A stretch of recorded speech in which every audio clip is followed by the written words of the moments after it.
Hi there, my name is Matt Kursky, one of the proud owners of Gardens of Babylon Landscapes. I want to first thank you for choosing us for your landscaping needs. Our family company wouldn't be here today if it wasn't for the support of customers like you, and we truly appreciate your business. In this video, I want to quickly cover 4 areas of concern most homeowners have when caring for their new landscape: watering, weeds, fertilizing, and pruning. So starting with the most important one, watering. For plantings not on an irrigation system that are installed between March and November, hand watering is key. We suggest deep watering your plants twice per week for the first 90 days or up until December 1st. We use the 5 to 15 to 30 second rule. Perennials and small shrubs, soaking them for 5 to 15 seconds each. Shrubs above the waist but below the head, about 15 to 30 seconds. And trees taller than you, and large shrubs taller than your head, would be about 30 seconds or more. A heavy rain can take the place of a watering, but be sure that the rainfall is moderate to heavy and lasts longer than an hour to be sufficient. For new sod and seeding that is installed between March and November, we suggest 1 to 3 light waterings per day for the first month, depending on heat and drought conditions, and then cutting back to 1 to 2 heavier waterings per week for the following 30 days.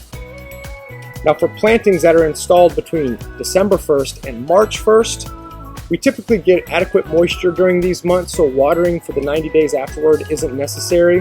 However, we do suggest hand watering heavily at least once or twice immediately after planting.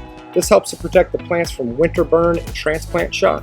Now, so for plantings that are on irrigation systems, it's really best to monitor them weekly to ensure irrigation is reaching the plants and that they are not being overwatered or underwatered. If plant foliage is weeping or looking severely distressed, check your soil 1 to 2 inches deep. If the soil feels wet, then there's a good chance the plantings could be overwatered. If the soil feels dry, then the irrigation system may not be getting enough water to the plants. In general though, it's always a good idea to inform your salesperson quickly if you see plants that are obviously stressed or the foliage is weeping.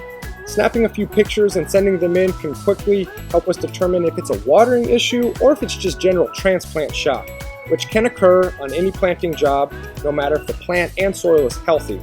The good news about transplant shock, though, is that with the proper watering, plants do recover just fine as they settle into the new location during the coming seasons. Now on to weeds. Occasionally, weed pressure can be greater in areas where our crews had to sod cut existing turf out to install new landscape plantings and mulch.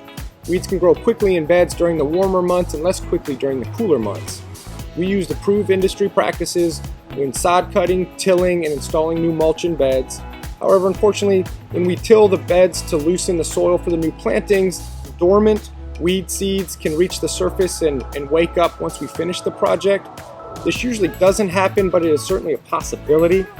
The key here is staying on top of weeding for at least the 30 days after installation or once the temperatures increase to kind of help break the cycle of weeds in that area. Monitoring these new areas weekly and pulling the weeds from the root really helps. And so over time, these new areas shouldn't be any more weedy than a typical landscape bed. Now let's talk about fertilizing. When Gardens of Babylon installs new plantings, we use a large amount of quality compost and organic fertilizers to ensure the plants receive adequate nutrition for the first 12 months. Depending on the quality of your soil, we would suggest considering compost tea applications for at least the first couple of years after the new installations. Talk to your salesperson about compost tea if you'd like to learn more. After the first 12 months, proper horticultural practices encourage organically fertilizing landscape plants at least once per year, typically in the spring. My personal favorites are hose end fertilizers or granular slow release fertilizers. The key here is organic formulations though, because they really help to feed the soil biology better and improve the overall health of the plant. And lastly, we come to pruning. This one is a little challenging as different plants require different pruning practices, and sometimes pruning is a bit subjective depending on homeowner preference. If you have specific pruning questions on a certain plant, feel free to snap some pictures and email your salesperson for a more custom approach. But typically though, we don't suggest pruning your new plantings for at least 6 to 10 months after they're planted, just kind of letting them be. The exceptions here for pruning would obviously be to cut out any dead or damaged branching that occurred from that light transplant shock, which can occur, or cutting back perennials that have gone dormant in the wintertime. But other than that, good rule of thumb tips include pruning back spring blooming shrubs immediately after they bloom, pruning back summer flowering shrubs in the winter, and evergreens during the summer months, if at all. But quality pruning recommendations can be found online specifically to the cultivar in question, or again by reaching out to your salesperson. I think that about wraps us up. I hope this video has provided some helpful insight. I want to thank you again for choosing Gardens of Babylon. If you had a great experience, please consider leaving us a review online, as this helps to really grow our family company. If there's anything else we can do to help you, please don't hesitate to reach out. Take care.